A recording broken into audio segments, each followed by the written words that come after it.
Welcome back, jolly tea drinkers, to Chapter 10 of Tea and Basketball, a cozy bedtime tea mystery story. Here's the latest tea. Paulina, Mr. Coffee, and Miss Tea have been on a whirlwind hunt for a missing grand prize basketball at the community youth tournament. Along the way, they faced locked rooms, tense moments, and shocking revelations. Last chapter, Cade finally reappeared with an explanation for his mysterious absence. But can we trust his story? And now, Mr. Coffee seems to be cooking up a plan of his own. What could it be? Grab your favorite cup of tea, snuggle up with that cozy blanket, and let's get into it tonight. Let's see what twists and turns are waiting just around the corner. Tea and Basketball Chapter 10 begins now. Cade stood in the room silently, staring at the man who had brought nothing but stress, aggravation, and fear to what was supposed to be a fun and successful day for his company and community. He held the bag with the ball in his hand and attempted to hide how nervous he felt on the inside. "All right, kid, hand over the ball," said the dungeon master. "I give you this ball, and our business is done, yeah?" said Cade. "Sure," said the dungeon master with a smirk. "I only took it because you threatened to kidnap my brother," said Cade. "After I give this to you, you leave my brother alone, and I never hear from you again." "Kid, that ball is worth way more than your measly little brother any day. Now, hand it over, or you'll be the one I take to the dungeon," he demanded. Cade stepped forward, placed the bag with the ball into his hands, and then stepped back. The dungeon master looked into the bag and quickly inspected the ball. "Yes, I can make a pretty penny off of this one. Whoever said that crime doesn't pay wasn't doing it right." "Aren't you worried about getting caught?" asked Cade. "All the people in and out of this place today? There's no way they'll figure out it was me. They probably don't even realize that it's missing. So by the time they start checking bags, I'll be long gone. I've been in this game for a long time, kid. They can't catch the dungeon master.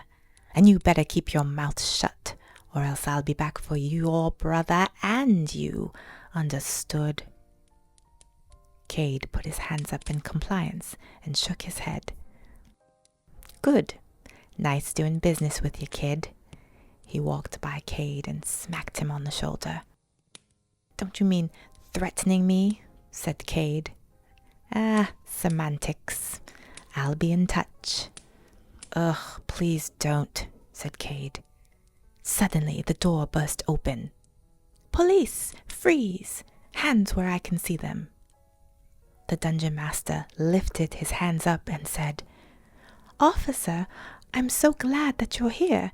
This young man stole this prized basketball, and I was just about to return it to the event organizers." "What? You liar!" said Cade. "Officer, I've seen this happen a lot with young men from these poor neighborhoods," he continued. "They come from such extreme cases of poverty that they are desperate to make money any way possible. I'm just happy that I was able to be here to stop this young man from continuing with his life of crime."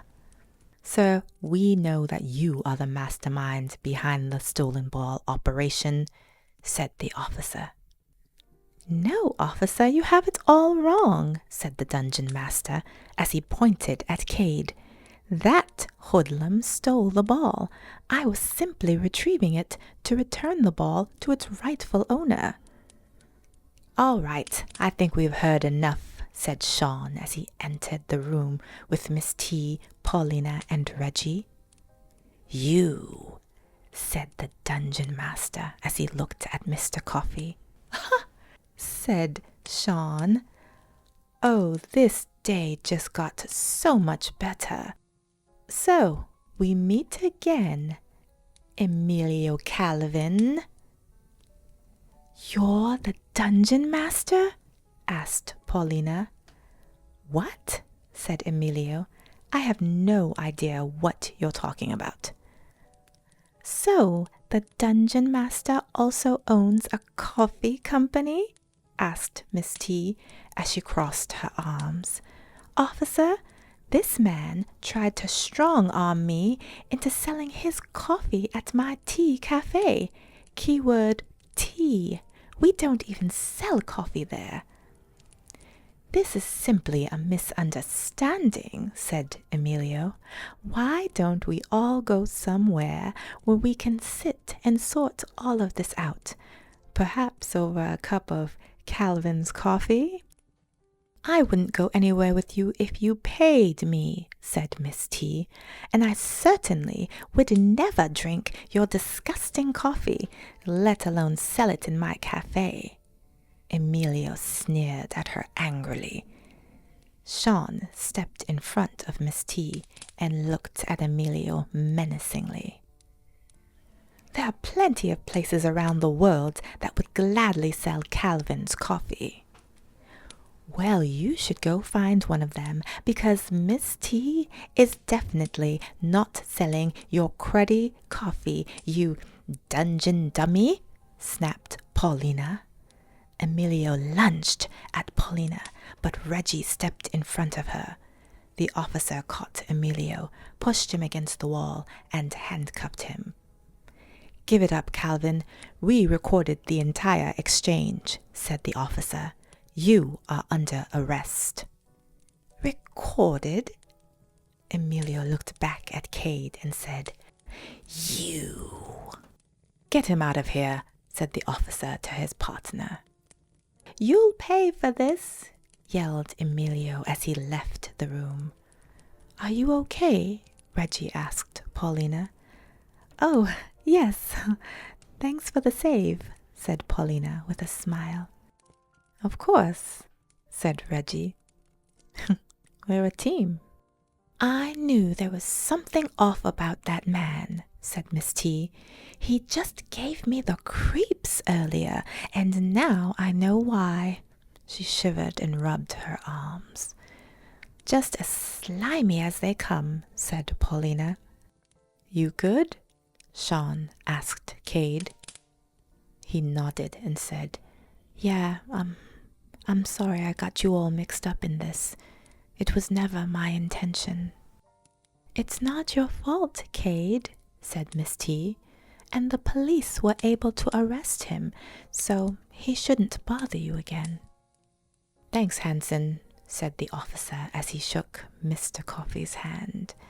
We've been trying to catch the dungeon master for years. Now we finally have something that we can charge him with. It's not much, but it's a start. Glad to be of service, man, said Sean. We still on for golf next Sunday? You know it. They pounded fists and the officer left. Golf, huh? Said Paulina. Yup, said Mr. Coffee. Sean Hansen, still so mysterious, said Paulina playfully. Still so much more mystery left to unfold. What are you talking about? Joked Mr. Coffee. I'm an open book. With like thousands of pages left to read, said Paulina. Mr. Coffee chuckled. By the way, she continued, what exactly happened with you and Miss T in that closet? He shook his head and said, "That's another story for another time. Right now, let's get the real ball situated and get out of here. Cade, let's go." Then he walked away. Paulina followed after him. "What do you mean another time? This is the right time for me. Come on, don't make me wait another day for the story. It's so unfair." So what now?" asked Reggie. "Now," said Miss T, "we find out what happened to the real ball." And that's where we'll pause for tonight, Jolly Tea drinkers. Wow, what an incredible twist.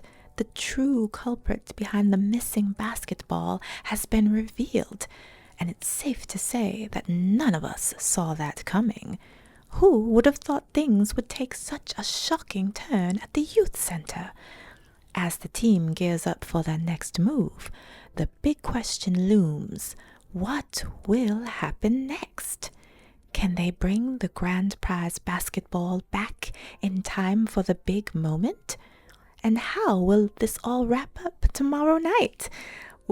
Be sure to steep your tea and join us for the grand finale of Tea and Basketball tomorrow night at 10 p.m. You won't want to miss the unforgettable conclusion. So sleep peacefully and meet us back here tomorrow night for the final sip. Until next time, Jolly Tea drinkers.